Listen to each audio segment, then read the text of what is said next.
আমি একটা নৌকা বানাবো, এই নৌকা বানাবো, আমার গাছটা কাটে দিতে হবে, গাছ কাটে তক্তা বানাইতে হবে। মিস্ত্রি বলে আমি তোমার গাছ কাটে দিয়ে তক্তা বানাই দিতে পারি, তবে তোমার একমাত্র মিয়া আমার সাথে বিয়ে দিতে হবে। নূহ আলাইহিস সালাম আল্লাহর কাছে বলল, আল্লাহ আমার একমাত্র মিয়া চাই।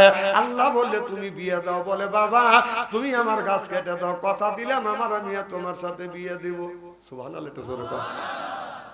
নৌকা বানাইতে নৌকা মিস্ত্রি লাগে কি লাগে না?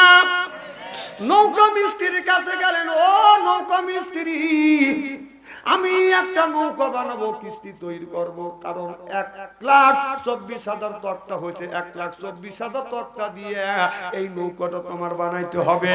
কারণ 1,24,000 পয়গাম্বর আল্লাহ পাঠাইছে, আর 1,24,000 পয়গাম্বর পাঠাইছে, আর এক একটা তক্তার সাথে এক একটা নবীর নাম বাদান লেখা রয়ে গেছে। আমার ভাইরা আমার, ওই দিকে আমি যেতে চাই না, ভালো করে লক্ষ্য করে শুনুন। এবার নৌকা মিস্ত্রি বলতে, নৌকা মিস্ত্রি বলতেছে আমি তোমার নৌকাটা বানা দিতে পারি, তোমার একমাত্র মেয়ে আমার সাথে বিয়ে দেওয়া লাগবে। নূহ আলাইহিস সালাম বললেন, আমার একমাত্র মেয়ে আরেকজনের কাছে আমি ওয়াদা দিয়েছি, আমার তো মেয়ে নাই, আর তোমার সাথে বিয়ে দিব কেমনে? এবার নৌকা মিস্ত্রি বললেন, তোমার মেয়েকে যদি বিয়ে না দাও তাহলে আমি তোমার নৌকাটা বানা দিব না। নূহ আলাইহিস সালাম আল্লাহর কাছে দরখাস্ত করলেন, আল্লাহ একমাত্র মেয়ে একজনের কাছে স্বীকার করছে, আরেকজন বিয়ে করতে চায়। আল্লাহ বলে বন্ধু কথা দাও। এবার নূহ আলাইহিস সালাম বলল, ঠিক আছে আমার একমাত্র মেয়ে তোমার সাথে বিয়ে দেব। সুবহানাল্লাহ, একটু জোরে কর। তাহলে মেয়ে হলো কয়টা? বড় হলো কয়টা? দুইটা। এবার যারা বাদান নৌকা বানাতে ট্রাক লাগে, জেনারি লাগে, পাতাম লাগে, লাগে কি লাগে না? লোহা লাগে। এবার লোহার দোকানে যাইয়া বলতেছে, পেরাক পাতাম বোম কাটা জেনারি যত কিছু লাগবে সব কিছু তোমার দিতে হবে। এবার ওই লোকটা বলে, নূহ নবী আমি সব কিছু লোহা লাগে, যা কিছু লাগে আমি সব কিছু দিব, তোমার একমাত্র সুন্দরী মেয়ে আমার সাথে বিয়ে দিতে হবে। এবার নূহ আলাইহিস সালাম বলে, আল্লাহ আমার মেয়ে একটা ওয়াদা দিয়েছে আমি দুইজনের কাছে। এই লোকটা তো বেজাল বাজাইলো, নইলে নৌকা বানা দিবে না। আল্লাহ কয় তুমি রাজি হও, সব কাজ করব আমি। নূহ আলাইহিস সালাম বলে, ঠিক আছে আমার একমাত্র মেয়ে তোমার সাথে বিয়ে দেব। তাহলে মেয়ে হলো কয়টা? বড় হলো কয়টা? আরো জোরে, জোর হলো না? আমার ভাইরা আমার, এবার নূহ আলাইহিস সালাম বাদান কিস্তি বানাইতে লাগলেন।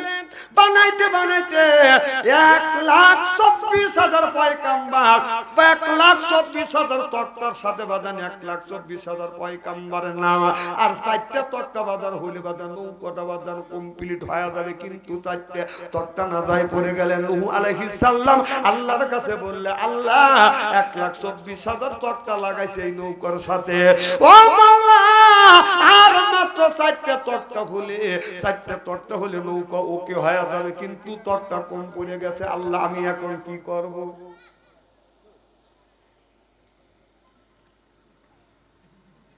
আর হবা কথা কি জানি বলতেছিলাম,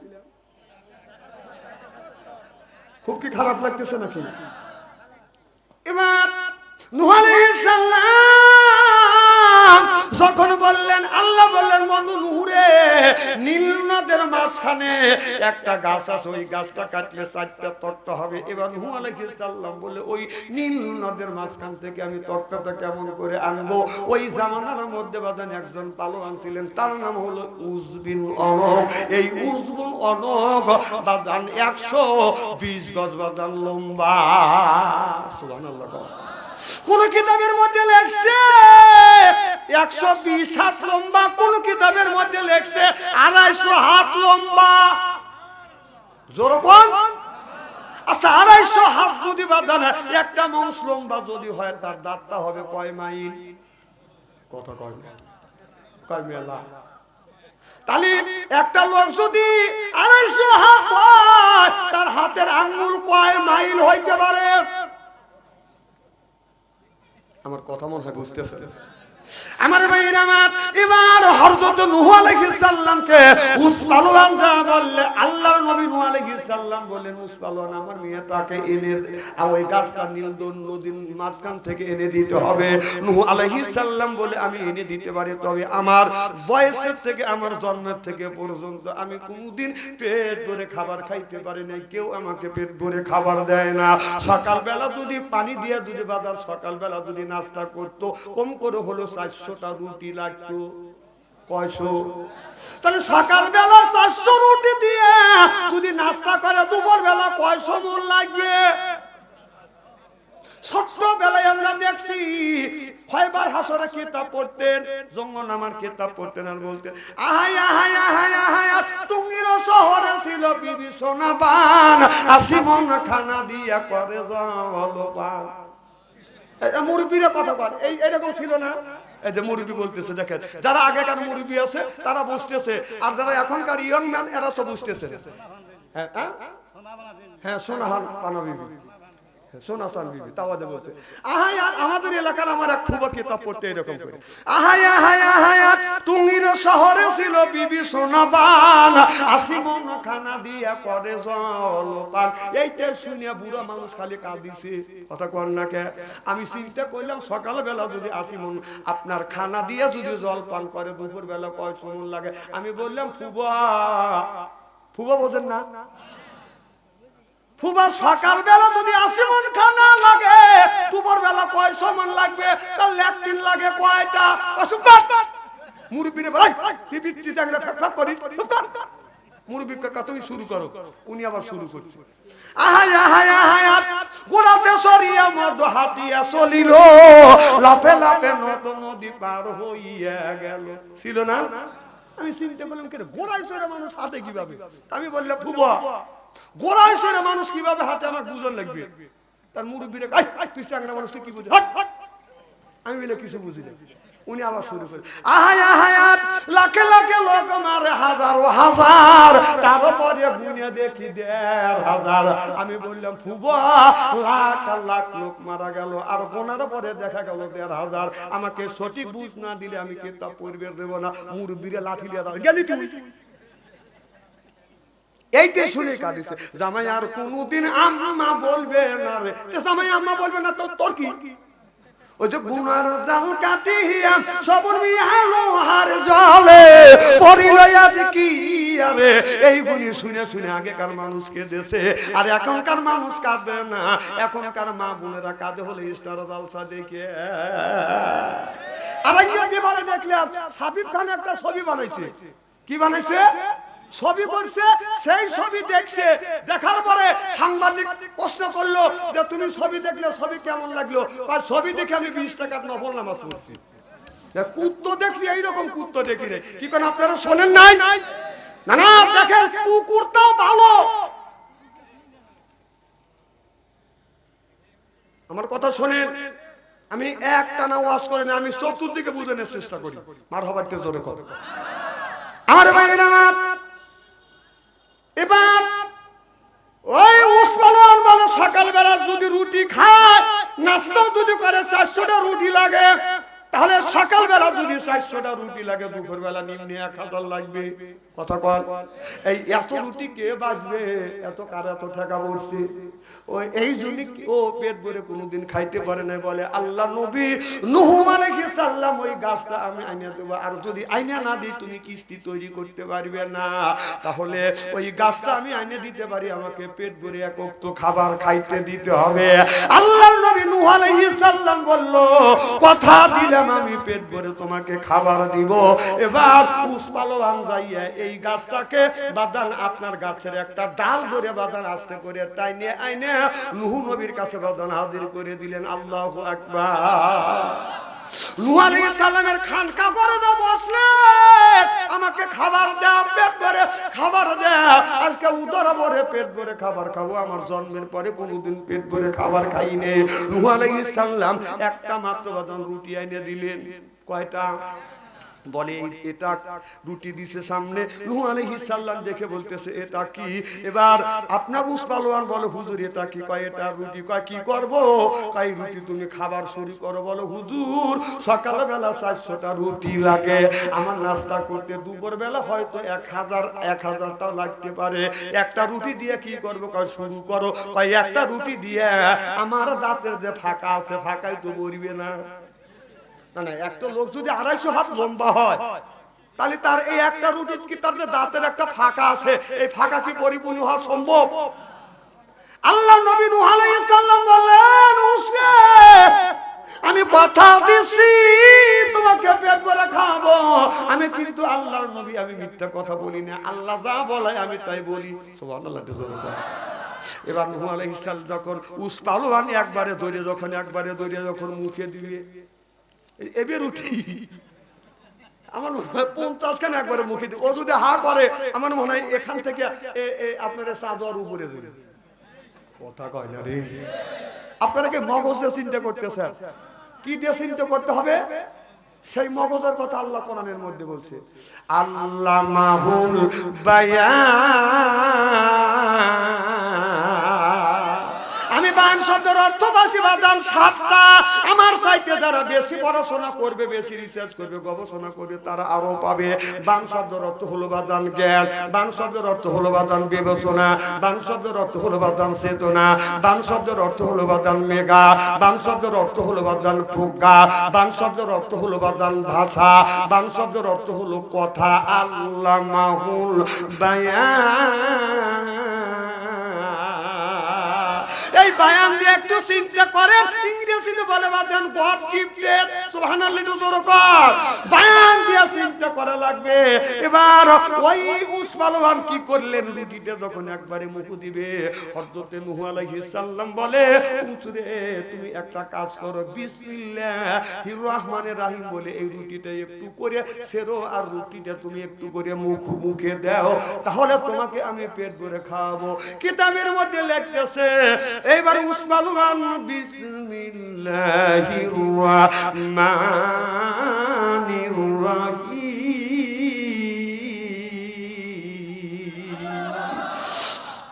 বিসমিল্লাহ বলে একটু রুটি ছিললেন, মুখে দিলেন, রুটি স্বাদ। সুবহানাল্লাহ কোন। আবার যখন মুখে দেয় আরেক রকমের স্বাদ, আবার যখন মুখে দেয় আরেক রকমের স্বাদ। এইভাবে বাদাম রুটি খাইতে খাইতে কিতাবের মধ্যে লেখছে 4 ভাগের 1 ভাগ খাইছে, 3 ভাগ খাইতে পারে নাই, পেটটা পরিপূর্ণ হয়ে গেছে। আজকে আমাদের দেশের মানুষ খাবার যখন খাইতে বলে বিসমিল্লাহ বলে না, ওয়ালা বারাকাতুল্লাহ কয় না। যে লোকটা বিসমিল্লাহ বলে না, ওয়ালা বারাকাতুল্লাহ কবে না, ওই লোকটা যতই খাবে ওই লোকটার পেট ভরবে না। আমাদের দেশে যদি কোন জায়গা দাওয়াত পায় বাইতো বিসমিল্লাহ কয়, একটু বরকত হোক, তাদের বরকতের কারণে যদি কম খাইতে পারি। আর পরের বারে যদি দাওয়াত খেতে যায় বিসমিল্লাহ সেরাই শুরু করে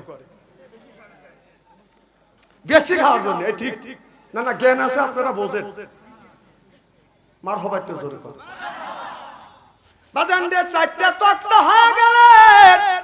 ওই 4টা তক্তার নাম সাথে বাদান আখিরি জামানা নবী 4টা সাহাবীর নাম। সুবহানাল্লাহ কয় সাহাবীর নাম? এই 4 সাহাবীর নাম লেখা রয়েছে। নূহ আলাইহিস সালাম বলে আল্লাহ 1,24,000 তক্তার সাথে 1,24,000 পয়গম্বর, 1,24,000 নবীর নাম লেখা পাইলাম। আল্লাহ এই 4টা নবীকে আমি চিনলাম না। আল্লাহ বলে এটা নবী না, এটা হলো আখিরি জামানার নবীর উম্মত, অর্থাৎ আখিরি জামানার নবী শ্রেষ্ঠ 4 সাহাবীর নাম চিল্লাকান আল্লাহু আকবার। অনেক স্বামী আছে বউরে দেখতে পারে না, বউকে বলে তোকে দিয়ে আমার সংসার চললো না, আমার আরেকটা বিয়ে করাই লাগবে। আছে না নাই? কোন স্বামী যদি বউ রাখতে চায় না, আরেকটা বিয়ে করতে চায়, বউকে যদি দেখতে না পারে, আপনার ওই 4টা সাহাবীর নাম লেখে বালিশের নিচে যদি রাখিয়ে দিয়ে স্বামী স্ত্রী মুখোমুখি হয়ে যদি বাজান ঘুমিয়ে পড়ে, আর স্ত্রী স্বামীর দিকে মুখ করিয়া যখন ঘুমাইবে, আর স্বামী স্ত্রী মুখের দিকে মুখ করিয়া যখন ঘুমাবে, আল্লাহ নবী বললেন স্বামী স্ত্রীর ভিতরে মোহাব্বত পয়দা হয়ে যাবে। জোরে কান আল্লাহু আকবার। আমার নবী আখির জামানার পয়গম্বর মুহাম্মদুর রাসূলুল্লাহ সাল্লাল্লাহু আলাইহি ওয়াসাল্লাম দিনের দাওয়াত দিয়ে মা খাদিজাতুল কুবরার ঘরে দরজা আয়েশা নক করছে। খাদিজা একটা ডাক দিছে, অমনি দরজা খুলে দিছে। সুবহানাল্লাহ, একটু জোরে কর। আর আমাদের যে ঘরে ঘরে খাদিজা আছে, আপনি ওই আপনাদের কি থানা, মহাদেবপুর থানা থেকে আসি আমাদের খাদিজার ঘরে দরজা যা যদি নক করেন, খাদিজা কোনো কথা নাই, ও খাদিজা কোনো শব্দ নাই, ও খাদিজা তিনবারে বারে কয় কথা কর, তাহলে হ্যাঁ খাদিজা, হ্যাঁ খাদিজা। আমার কথা কি বুঝতেছে? তাহলে অনেক বিবি আছে স্বামী ডাকলে বউ কথা শোনে না, এই চারটা সাহাবীর নাম লিখে বালিশের নিচে যদি রাখা দেওয়া যায় আর স্বামী স্ত্রীর মুখোমুখি হয় যদি ঘুমাইতে পারে, আল্লাহ কসম করে বলতেছি স্বামী স্ত্রীর ভিতরে বাদান মোহাব্বত পয়দা হয়ে যাবে। চিল্লাকান আল্লাহু আকবার। অনেক মানুষ আছে স্বপ্নের মধ্যে বিছানার মধ্যে বাদান পেশাব করে, কথা কয় না রে, শুধু বাচ্চারা পেশাব করে না, বুড়া মানুষ বিয়ে করা মানুষ বাদান পেশাব করে। আমাদের এলাকার একটা লোক বিয়ে করছে, সেই বউ মাঝে মাঝে স্বপ্নের মধ্যে পেশাব করে। আমার কথা বোঝেন কি না বোঝেন আল্লাহ জানে। তখন এইটা নিয়ে গ্রামের মধ্যে হই হই কয় বউই রাখবে, কয় কে, কয় 5-6 দিন পর পর করে পেশাব করে দিয়ে আমার ঘুম নষ্ট করে দেয়। সেই বিয়ে থাকেই না। আমি খবর পাইলাম বিয়া সেরাসেরি হবে, কি হয়েছে, বউ রাখবে না।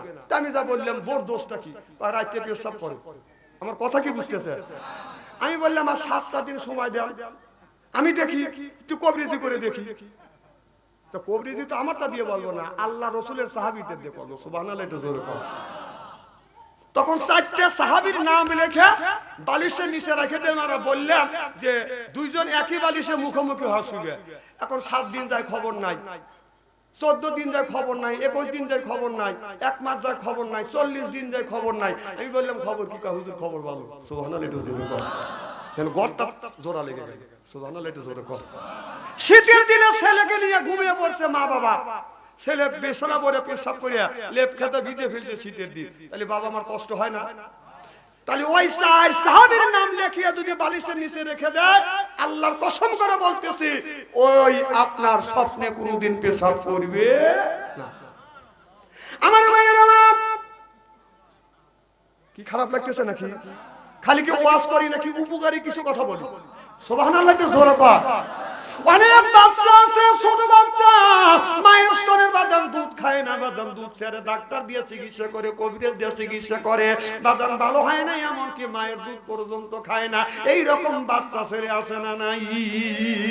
আপনি 4টে সাহাবীর নাম লিখিয়া আপনি এই 4টে সাহাবীর বাদাম নাম লিখবেন, লিখিয়া বালিশের নিচে রেখে দিবেন। হয়তো আবার যদি তাতেও যদি কাম না হয়, ওই 4টে সাহাবীর নাম লিখিয়া একটা পানির মধ্যে ওই কাগজটা বাদাম চুবনি দিয়ে এরপরে ওই বাচ্চাকে একটু পানি খাওয়ালে আল্লাহর কসম করে বলতেছি ওই ছেলেটা বাদাম আপনার কান্না বন্ধ হয়ে যাবে। আল্লাহু আকবার কর।